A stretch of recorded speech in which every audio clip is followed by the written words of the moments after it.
រហូតដល់បុរសនោះបានដោះបន្ទុកដ៏ធ្ងន់របស់គាត់ចេញទៅភ្ញាក់ផ្អើលជាខ្លាំងនៅពេលដឹងថាកាកសំណល់ដែលរឹតដែលគាត់តែងតែមើលងាយនោះគឺជាស្តេចជើងឯកដែលគាត់កោតសរសើរអស់ជាច្រើនឆ្នាំពេលឃើញបុរសនោះដោះបន្ទុកចេញហើយគាត់បានប្រើក្បាច់មួយឈ្មោះថា Ding Xing Châu ហើយវាផ្ដួលស្តេចប្រដាចង់យាងឲ្យដួលទៅនឹងដីតាមពិត5ឆ្នាំមុនពេលបុរសនោះឈ្នះជើងឯកគាត់ត្រូវបានគ្រូបង្វឹកបោកប្រាស់យ៉ាងសាហាវគាត់បានផឹកទឹកដែលគេហុចឲ្យដោយ Face ប្រហែលអ្នកណាទៅដឹងថាមានថ្នាំខុសច្បាប់នៅក្នុងនោះដូច្នេះបុរសនោះត្រូវបានហាមឃាត់មិនឲ្យប្រកួតរយៈពេល5ឆ្នាំហើយក្នុងរយៈពេល5ឆ្នាំនេះកម្លាំងកាយចិត្តទាំងអស់របស់គាត់ត្រូវបានលះបង់ដើម្បីប្រពន្ធរបស់គាត់ជាធម្មតាគាត់មិនត្រឹមតែរើអត់ដើម្បីគ្រប់គ្រងប្រពន្ធបើកសាលាប្រដាល់ប៉ុណ្ណោះទេថែមទាំងលួចបង្ហាត់បង្រៀនក្បាច់គុណឲ្យនាងទៀតផងតែមិននឹកស្មានថាពេលប្រពន្ធរបស់គាត់ខ្លាចជាជើងឯកហើយនាងបែរជាបដិសេធមិនស្គាល់គាត់ទៅវិញទើបតែចេញពីសង្វៀននាងក៏រកបុរសនោះឃើញភ្លាមហើយបង្ខំឲ្យគាត់ចុះហត្ថលេខាលើកិច្ចព្រមព្រៀងលែងលះបុរសនោះដើម្បីចង់ប្រាប់អំពីអត្តសញ្ញាណពិតរបស់គាត់ទៅនាងតែបែរជាគិតថាយកព្រមលែងលះគ្នាក៏ល្អដែរព្រោះនៅសល់តែមួយថ្ងៃទៀតការហាមឃាត់ប្រកួតនឹងត្រូវបញ្ចប់គាត់ដែលគ្មានអ្វីរារាំងកាន់តែងាយស្រួលរកមនុស្សដែលធ្លាប់ចាក់ពីក្រោយខ្នងខ្ញុំកាលពីមុនដើម្បីសងសឹកតែត្រូវបានមនុស្សជាទីស្រឡាញ់បោះបង់ចោលបុរសម្នាក់នេះនៅតែមិនអស់ចិត្តពេលកំពុងពិបាកចិត្តគាត់បានវាយទៅលើបាវវឹកហាត់ប្រដាល់មួយកណ្ដាប់ដៃតែអ្វីដែលគាត់មិនបានគិតដល់នោះគឺដោយសារតែកណ្ដាប់ដៃមួយនេះហើយដែលបានលាតត្រដាងអត្តសញ្ញាណដែលគាត់បានលាក់ទុកជាច្រើនឆ្នាំត្រឹមតែ100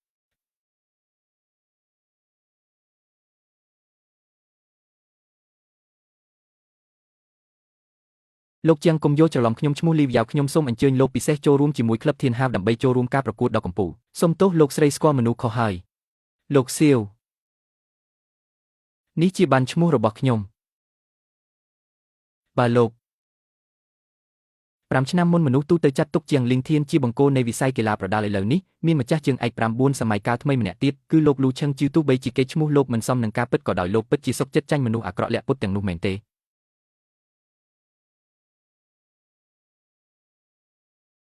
ពួកគេមិនអាចឈ្នះបានទេ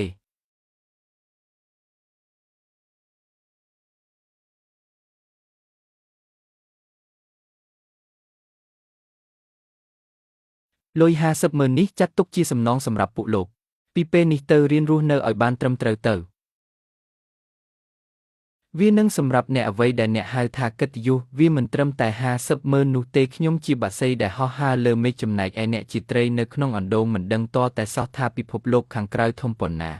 មាត់អណ្ដូងតូចមួយមិនអាចខាត់បក្សីបានទេការលែងលះគ្នាគឺល្អសម្រាប់យើងទាំងពីរនាក់មែនហើយសិតចាប់តើវាមិនដេចនឹងយល់ពីមហិច្ឆតារបស់ហង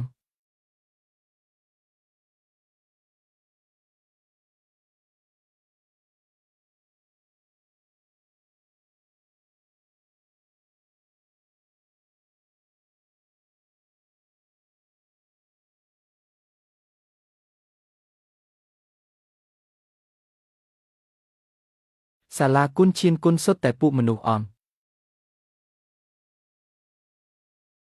ឈូជាដោយសារឈូជាចេញមុខយឺតហើយអញ្ចឹងវាពិបាកនឹងដឹងថាអ្នកណាខុសហើយអ្នកណាជាអ្នកវាឈ្នះប្អូនស្រីខ្ញុំ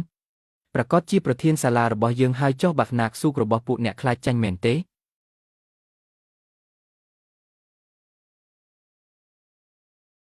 គ្មានវីរបុរសណាម្នាក់ហ៊ានយកឈ្នះខ្ញុំទេបាក់ណាកស៊ូក៏គ្រាន់តែដឹងរឿងរ៉ាវកាលពីពេលនោះដែរតែពួកគេលែងហ៊ានចេញឈាមនៅចំពោះមុខខ្ញុំទៀតហើយមិនបាច់និយាយពីពួកសាលាឈៀនគុណតូចតាចដែលខ្ញុំត្រូវវានោះទេ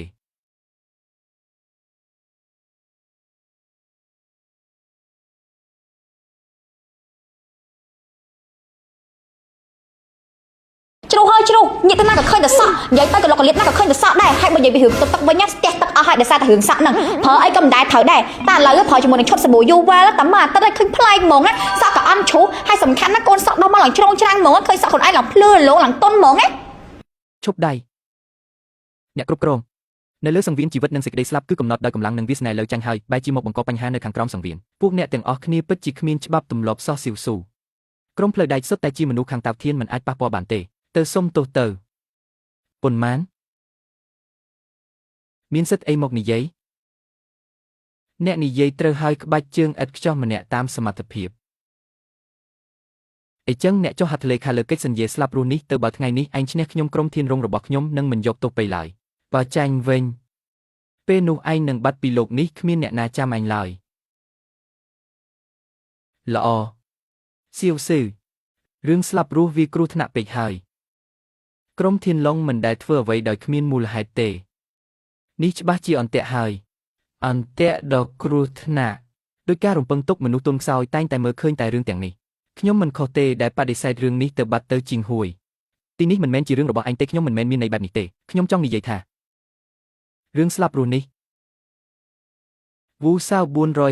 450កុំចេះតែធ្វើរឿងអាម៉ាស់មុខអីការប្រកួតនេះគឺតាក់ទងនឹងភាពរុងរៀននៃវ៉ូវ៉ាន់តើឯងមានសិទ្ធិអ្វីមកចូលរួមគ្រប់គ្រាន់ហើយនឹងឯងគិតថាធ្វើបែបនេះអាចឲ្យខ្ញុំមើលឯងខ្ពស់បានមែនទេឯងគិតថាឯងជាជាងលីងធានមែនទេ តើឯងមានកម្លាំងខ្លាំងដើម្បីបង្អួតទេ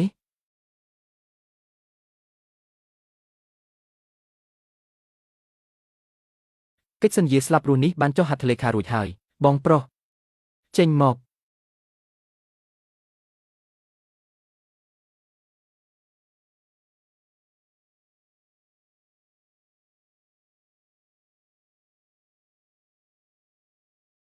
ខ្ញុំបានរកគូប្រកួតល្អម្នាក់ឲ្យឯងហើយនោះថៃឈៀនយាយជូនមិនល្អទេក្មេងត្រកូលជូវីយកតែស្លាប់ស្រីម្នាក់នេះមានស្រមោលដូចជាងលីងធាននាងវាកាច់ខ្លាំងណាស់ប្រហែលជាអាចបង្ខំឲ្យនាងប្រាប់ពីកន្លែងលាក់ខ្លួនរបស់គេបានហា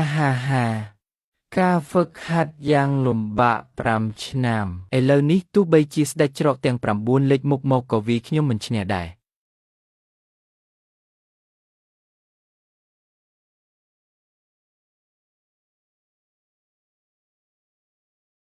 ចុះទម្រាំតែជាមនុស្សคล้ายផងហាចាងយុនជីខ្ញុំថាខ្ញុំនឹងសម្លាប់ឯងខ្ញុំនឹងសម្លាប់ឯងគ្មានឱកាសទេអាហោះ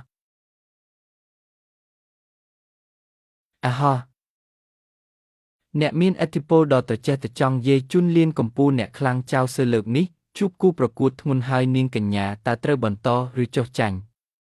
ប្រហែលជាថ្ងៃនេះនឹងបានឃើញជើងឯក10សម័យបង្ហាញខ្លួនឡើងវិញហើយ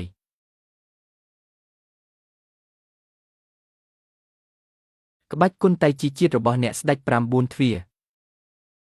គ្រាន់តែជាក្បាច់គុណបោកភ្នែក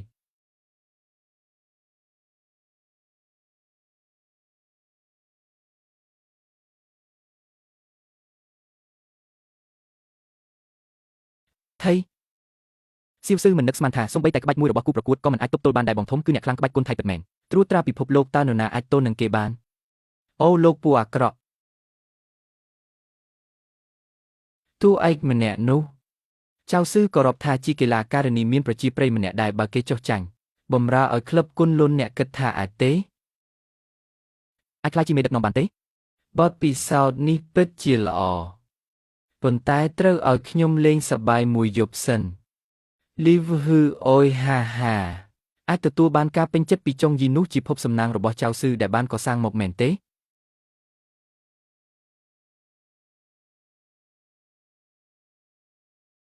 អ្នកមិនមែនជាគូប្រកួតរបស់គេទេអ្នកចុះមកទុកឲ្យខ្ញុំឡើងទៅចេញទៅខ្ញុំសៅសែមិនទាន់ធ្លាក់ខ្លួនដល់ថ្នាក់ត្រូវឲ្យមនុស្សខ្ជះខ្ជីដូចឯងមកជួយទេបើឯងបន្តវីទៀតឯងនឹងស្លាប់ហើយឈប់និយាយឯងគិតថាខ្ញុំទន់ខ្សោយគ្មានសមត្ថភាពដូចឯងមែនទេខ្លាចស្លាប់ខ្លាចរស់ដូចឯងខ្ញុំជាអ្នកតំណាងដែលនឹងខ្លាយជាមេតបស្ថានស៊ូខ្ញុំមិនចាញ់ទេមកទៀតល្ងងខ្លៅមិនស្គាល់ខ្លួនឯង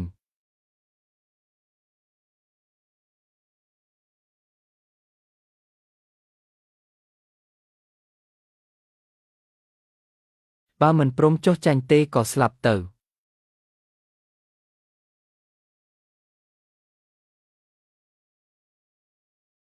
នេះហើយជាគម្លេតចុះបើជាគេនៅពេលនេះប្រឈមមុខជាមួយយាយជុនតើនឹងទៅជាយ៉ាងណាទៅ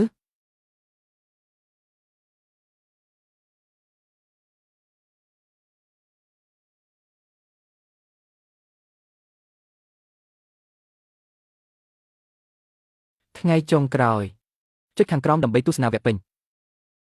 បងប្អូនគួរតែមានកៅអីយិនសិនយ៉ាងធៀបទុកក្នុងផ្ទះព្រួយអាចជួយបងប្អូនបានបងប្អូនដែលមានអាការៈដូចជាចុកដៃចុកជើងចុកចង្កេះចុកឆ្អឹងខ្នងកប់សរសៃគៀបសរសៃហើមសរសៃពណ៌សរសៃចុកសរសៃឈឺក្បាលវិលមុខបាទទន់ផ្ដាសាយស្រឿសៃក្នុងខ្លួនបងប្អូនខ្ញុំសូមណែនាំបងប្អូនឲ្យប្រើជាមួយនឹងកៅអីយិនសិនយ៉ាងធៀបបងប្អូនអាចរកទិញបានគ្រប់ដេប៉ូតំណាងចែកចាយរបស់ក្រុមហ៊ុនកៅអីយិនសិនយ៉ាងធៀបបានទូទាំងប្រទេស